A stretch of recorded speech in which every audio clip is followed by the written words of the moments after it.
'Cause like a winter tonight, I thought I would always have light. The quick flash that you gave to me, so dark I could barely see.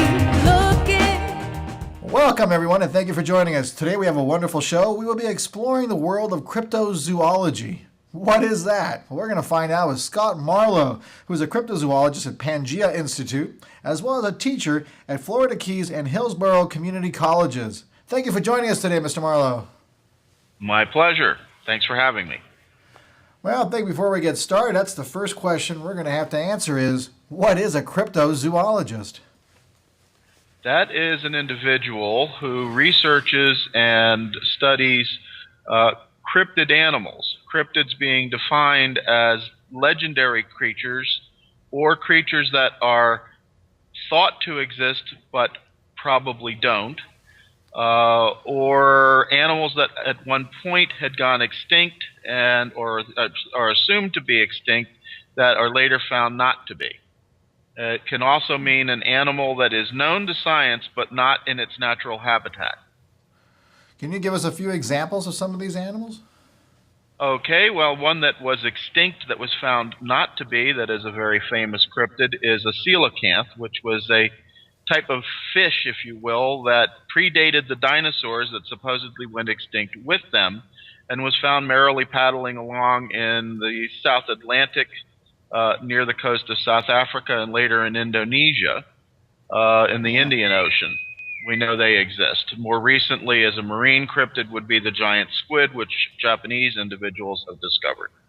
Now, that's actually, you mentioned the word cryptid. Can you give us, is that a definition of a cryptid then, these animals that cryptozoologists study? Yes. Okay. It is now.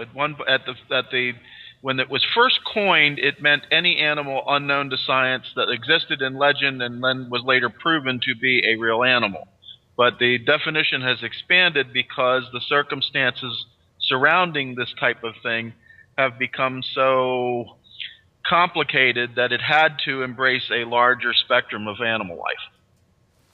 Interesting. Now, these are just animals. That's what they're classified as. Yes. Okay. And it doesn't matter where they are, land, air, or sea? Well, they're in all three and sometimes under the land. Okay. So now we're kind of leading into our third question that we were talking about earlier. Some of the challenges that cryptozoologists face is credibility, legitimacy. You want to talk a little bit about some of those challenges and maybe why? Well, when cryptozoology first came about and the word was coined, it was a branch of zoology. Now it's really become a science unto its own, but there are so many people out there in the skeptics column that they don't regard it as real science because of its association with animals like Nessie and Bigfoot. So the mainstream looks at it as a fringe science. That's probably our largest issue, is being accepted by the mainstream. The other plays into that because of the nature of what we study. There are enormous numbers of people out there trying to create hoaxes, sometimes with something as simple as Photoshop, sometimes doing much more complex types of hoaxing with costumes and makeup and that kind of thing, in an attempt to falsify an animal. The most common one that happens to is Bigfoot. And of course, when you have people doing that, that does nothing to enhance the credibility of the science. Now, you were mentioning the skeptics a little bit. What is their issue with the science? Is it because you don't do the methodology like a science, or do you think are they thinking you're misleading the public? Well, using the word "you" creates a problem for me because I am a scientist and I'm trained as a scientist. So that's not directed at me personally as an issue. But you have so many people out there, since there is no professional criteria that we can hang up a sign and say, hey, we're protected by this, and to be a cryptozoologist, you have studied this or you have studied that, and you've got the credentials for it. anybody can hang up a sign and say, I'm a cryptozoologist. So therein you've got a problem with weekend warriors that use these creatures as an excuse to go out in the forest on their days off and get drunk. And that, of course, does nothing to enhance the legitimacy of the profession. And you were mentioning earlier about these individuals that go out and do these things, and then we were talking about Monster Quest, the TV show. Yes. But you also mentioned something about other shows not giving cryptozoology a good name. Well, that's true. I mean, television, unfortunately, is entertainment-driven, and even though it's a great informational tool to get material across, most of the shows that are out there produced by cable or even the networks are entertainment-based. So a bunch of Groucho Marx type characters running around the woods, apparently looking for Bigfoot and never finding it, is entertainment. And the things that they do are not actually the kind of research that is done by professionals like Dr. Jeff Meldrum or John Bindernagel, myself, or even the writers like Lauren Coleman or Ken Gerhard or other individuals, Linda Godfrey, all of whom study these animals seriously. So those shows don't do the type of work that we do any service, but they're fine and dandy for getting a chuckle out of the audience, and people need to realize that there is that difference. Monster Quest, which you mentioned, was the best show that has ever been done on cryptozoology, in my opinion, because it really gave us a better look at what we actually do in doing the research for trying to establish the extent of these animals. That's perfect. That's where I'm heading now. What do you do? So if you're going to go hunt for, whatever you're hunting for right now, I guess would be the best question. Whatever you're hunting for now, how does Scott get himself ready? Well, I mean, it depends on the animal. Obviously, if we're going to do something that involves a sea creature, we're probably going to wind up going to a seaside location, dealing with boat rentals and that kind of a thing, putting on tanks, getting into snorkels or whatever that the animal calls for, and doing some diving. If we're looking for the Mongolian deathworm in China, and Mongolia, obviously, as the name suggests, then we're probably going to do an overland excursion expedition in China. If we're going to look for Bigfoot, it depends on where. They're seen all over the place, and they're known on every continent except for Antarctica so far. And there's certain characteristics of the different forests, swamps, whatever, that are necessary for us to adapt to in order to be able to do the research. If I'm going to Southeast Asia with my buddy Adam Davies to look for the orang pendek, which is a variation on the Bigfoot theme, the things I'm going to need to do and the kinds of preparation that I need to do are going to be a whole lot different than going to the state of Washington or the Cascades here in the United States and looking for them up in the mountains there. Well, let's go ahead and narrow it down for a little bit then. Let's say you're going to go look for the Mongolian deathworm. Right. First thing you do is do research on the Mongolian deathworm, I'm assuming, so you read about it? Well, you have to get all the local lore together so that you at least have some expectation of what you're going to find and how the animal's going to behave. Then you're going to construct a scientific hypothesis about its behavior or about some aspect of the animal that you attempt to go out and test. And capturing these animals is not always the objective right off the bat. You need to be able to zero in on whether there's any possible actuality to the legend before you would lay plans in order to capture. Okay. Now here's a question a lot of people always use, and people who are not believers, I guess, in cryptozoology. They ask questions, and I'm sure you've heard it. Like, we'll use Bigfoot. I don't want to talk too much because I know we have another show on Bigfoot coming up. If he was going to be around, there need to be a lot of them, or some of them, a population of them, to be able to continue to stay around. And if there's a population of them, I'm sorry? Yeah, that's correct. Obviously, they've got to mate and create offspring. Exactly. So how would a cryptozoologist defend against that? For some of these animals like the Mongolian death worm or anything else, when it's so hard to spot one, where is the population? Well, again, and I tell this to my students all the time in my classes because that question comes up in one form or another. Most of these animals are not the type of thing that you're going to find in your backyard. So as I say all the time, if you want to go looking for a megalodon, you don't go fishing in your bathtub. You have to go where these animals are. So that's the biggest issue. And once you're in their element, you'll gain a better sense for why there could be many of them and they go unseen. Driving down the highway, you may occasionally find a rogue Bigfoot, or at least there's a report of it. And even in some cases, policemen have had encounters with them who are highly credible. But that doesn't mean an entire troop of them is seen standing on the side of the road. So they come out for whatever reason. It may be because they're foraging, or that they're you're dealing with a lone animal, depending on their social structure, or whatever. And it's an anomaly to actually see them, but you're not in their element. Yeah, I know. The first thing somebody's going to say is, well, with the technology we've got today, that shouldn't be a problem. My God, you can see a matchbook cover sitting on somebody's patio, laying out on a table from 200 miles in space. Yeah, that's great, if you know the exact coordinates of where the matchbook is. But you don't know that as far as these animals are concerned. So, you've got a big planet.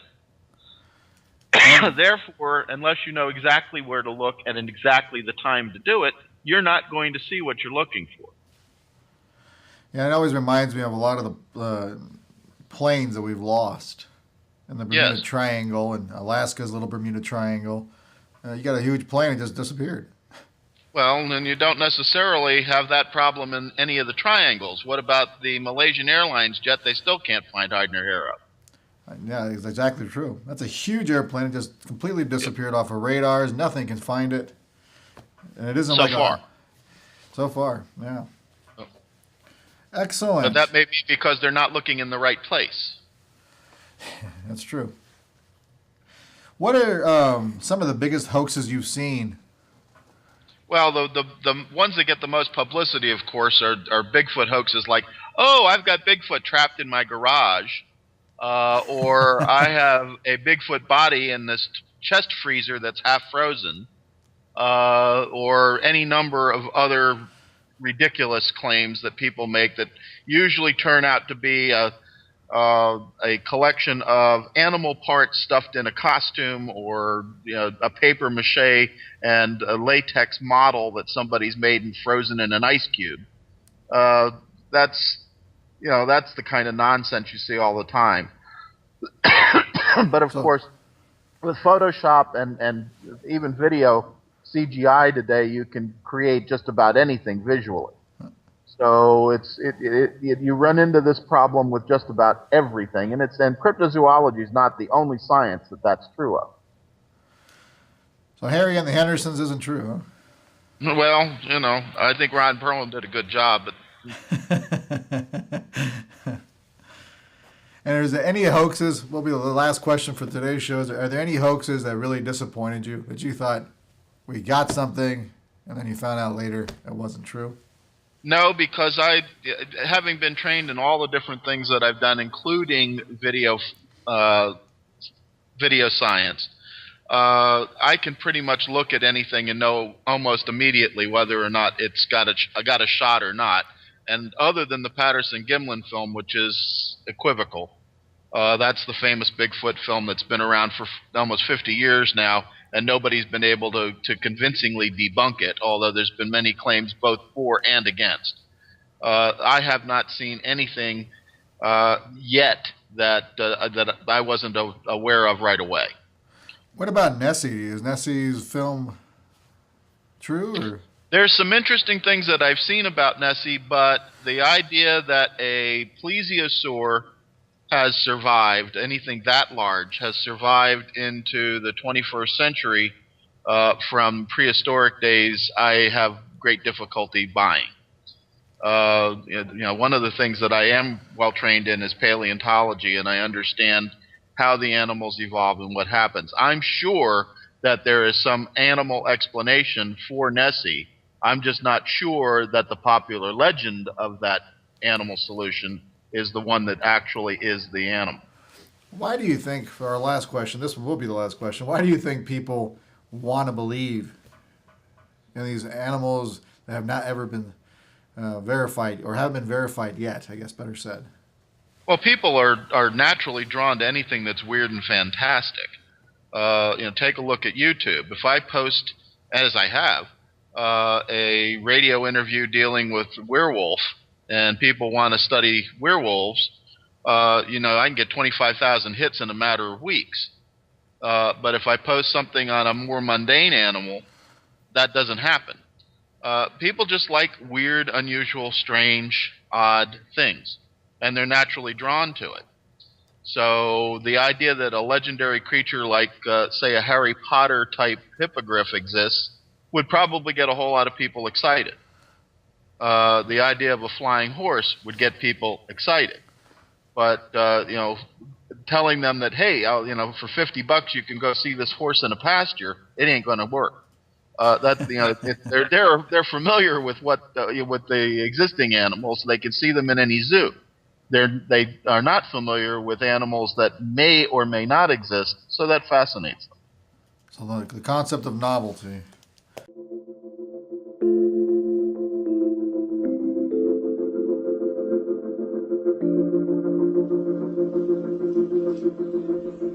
Hi, welcome to Adelante. This is Adelante Recovery, and my name is Yvette Kuglin, and I'm part of the staff. Adelante Recovery Center has helped people in dual diagnosis for 5 years. We accept most PPO insurances and provide luxury accommodations and 24-hour support. To speak with an admissions counselor, call 1-888-242-4450. A lot of time we don't even know what's wrong with us, and sometimes we need to get away to figure that out. So if you want to go for a little retreat out in Corona del Mar, which is a confidential location, we're here to help. So we're only a phone call away. Thank you. So today is going to be a really fun show because I really want to explore what cryptids have been found. Oh, there's been a lot. Although the skeptics are immediately going to say, well, they weren't cryptids. Yes, they were. A good example going back a ways, actually not this past change of century as in the 20th to the 21st, but the 19th to the 20th, the mountain gorilla was a cryptid at that point and not known, and was discovered and researched, of course, by Dion Fawzi et al. The coelacanth I mentioned in the very first episode we did with you, which is another example. The giant squid we mentioned, which is another example. The Laotian rock rat of Vietnam was supposedly extinct and discovered to be existent. Most recently, you mentioned one that was within the last 2 weeks discovered, the fanged deer, which was photographed and verified in Afghanistan. And this is a deer that has fangs like a vampire bat, although it doesn't fly and it doesn't suck blood, apparently. But those are some examples. The okapi is another, which is like a cross between a horse, a giraffe, and a mule, or a zebra. That is now known. That was at one time a cryptid. So the list goes on and on and on and on. Let's go back to that mountain gorilla. We'll do a little chronology process, your chronological process. On the mountain gorilla, what did they do when they found it? Besides the first thing they did is wanted to go study it. I mean, they were aware of the eastern lowland and the western lowland gorillas, but the Virunga mountain gorillas were legendary, and a Dutch explorer first, or a Dutch biologist at first, established them, as I recall, and then Dion Fawzi got interested in them after Louis Leakey, who was doing research in the neighborhood, if you will, in Olduvai Gorge, became very interested in their social structure because he thought it might give him some insight into primitive human social structure. So he dispatched Ion Fossey to research them and look into their social structure and biology, and that, of course, established them since the National Geographic carried a lot of her work. Diane Fossey, the one that made that movie Gorillas in the Mist? Well, she based didn't on make her? the movie, but it was about her, yes. Yeah. Sigourney Weaver, I think, was the actress, I think. Yes, Sigourney Weaver played the role. As I understand it, did a fairly decent job, although I think they took some creative license, as Hollywood always does, on some of the facts. But the movie itself was quite good. And of course, although they weren't a cryptid, Jane Goodall did similar research on the chimpanzee. So, the Leakey was trying to get insight in how we behave as humans by looking at our nearest genetic neighbors. Now, the giant squid, that was more recent discovery.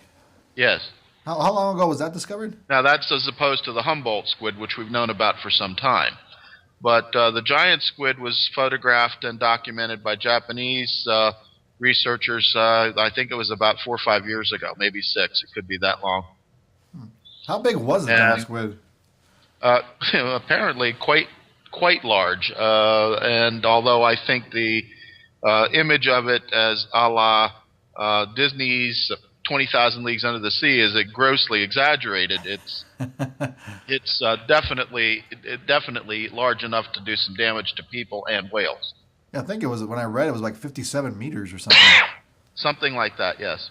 It's almost 150 feet. Yeah, well, it also explains some of the beak marks, if you will, where flesh had been taken out of blue whales and some other very large animals in the sea that were unexplained. So they'd suspected for some time that the thing existed, but they were able to document it finally. And one that comes to my mind, and I haven't looked it up before the show, and I should have, the black swan. Did they ever find one? Yep. I believe so, but I don't recall that one specifically. Yeah. One of the things I'm working on now is a melanistic Florida panther. Theoretically, the Puma concolor does not exist in a black panther state, and the biologists will tell you this over and over again. But I myself have seen it twice, and I've got other people and many stories of people who have seen them. And I'm not mistaking it for some other animal because I have hand-raised Florida panthers from cubs. So I know exactly what a Florida panther looks like. And that's what this was that I saw.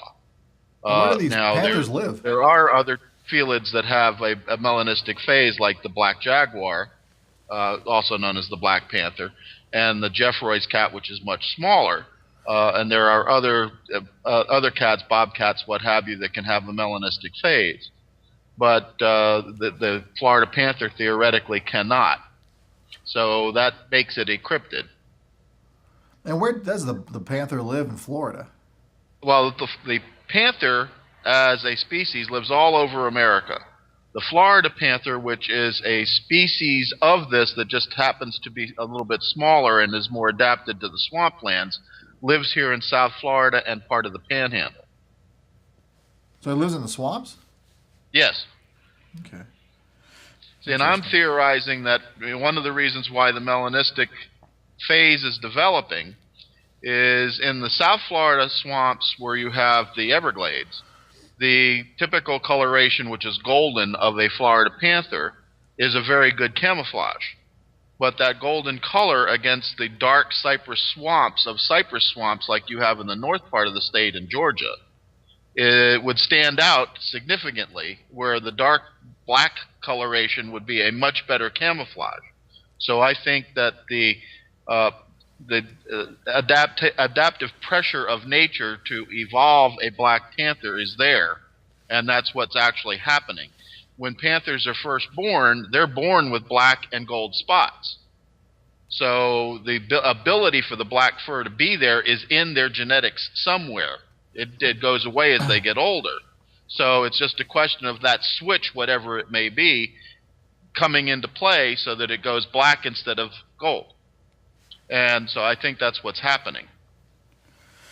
Now, you mentioned we spoke a little bit about the recent discovery about 2 weeks ago of the fanged deer. Yes. What do you know about the fanged deer? Not a lot, because I've never really studied that particular animal. I'm primarily known for my work in primates and felines.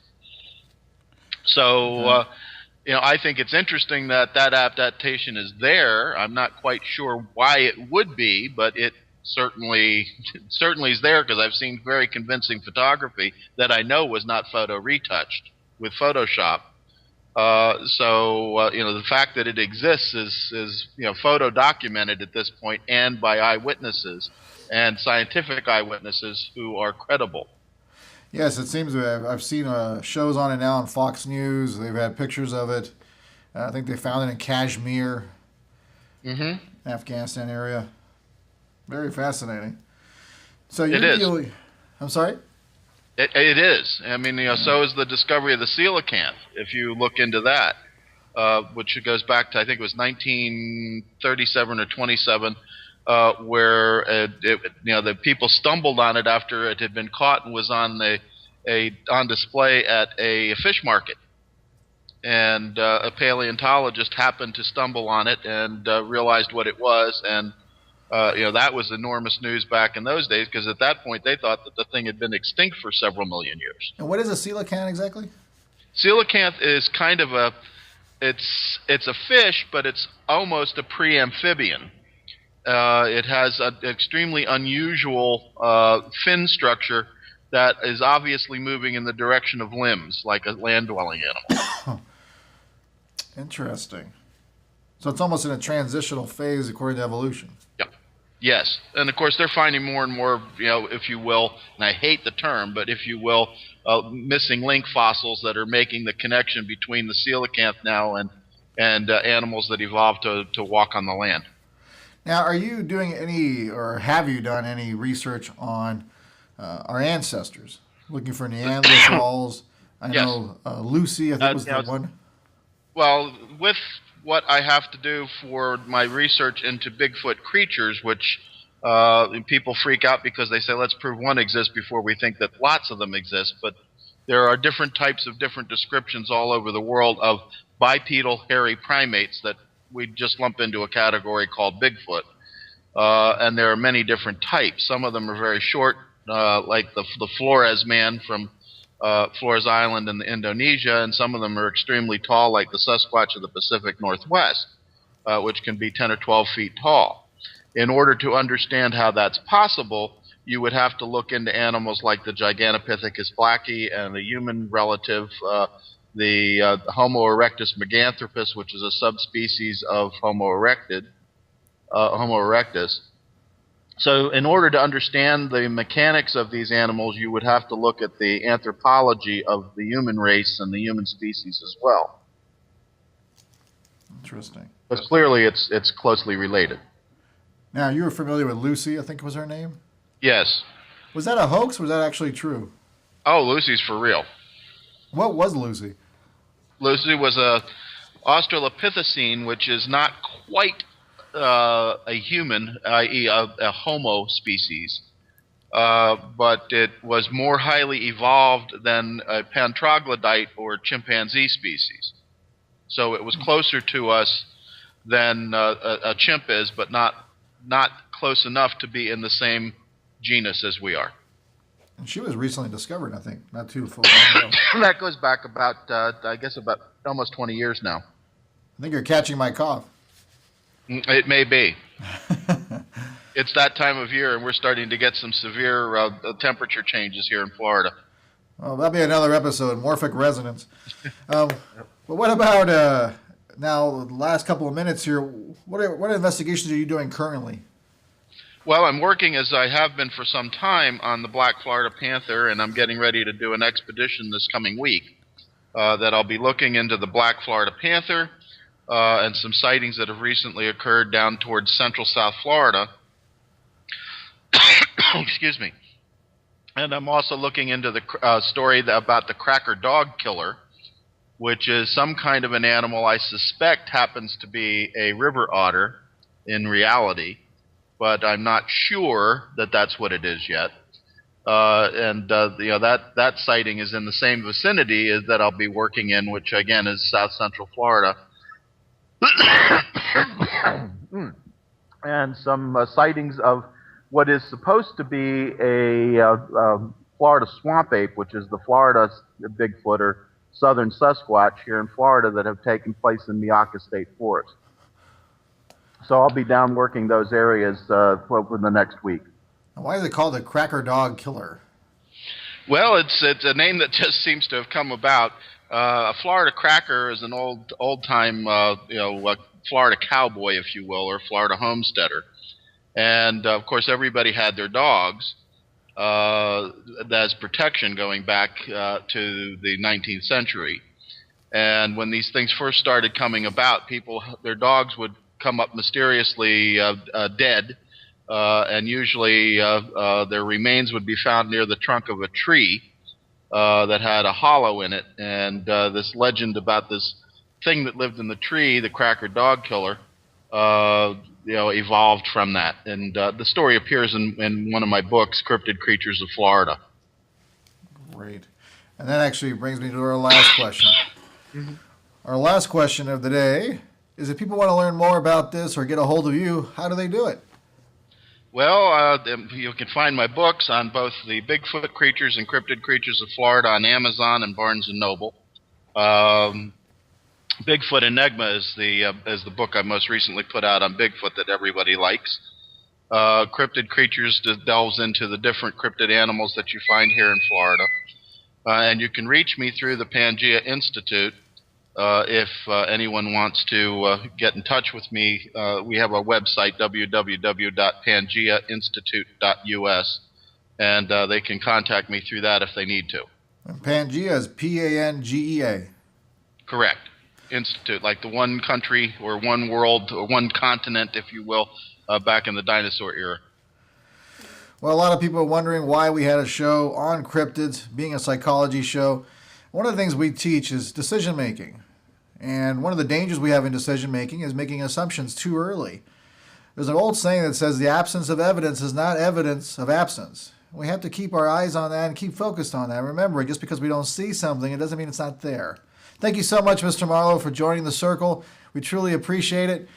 Thank you, everyone, for joining as well. I hope you enjoyed the show as much as I did. We look forward to seeing you next time. Joe, remember our quote, our motto, as I'm sick right now. You got to edit that out. Remember our motto, wherever there's psychology involved, we are there. See you next time, everyone.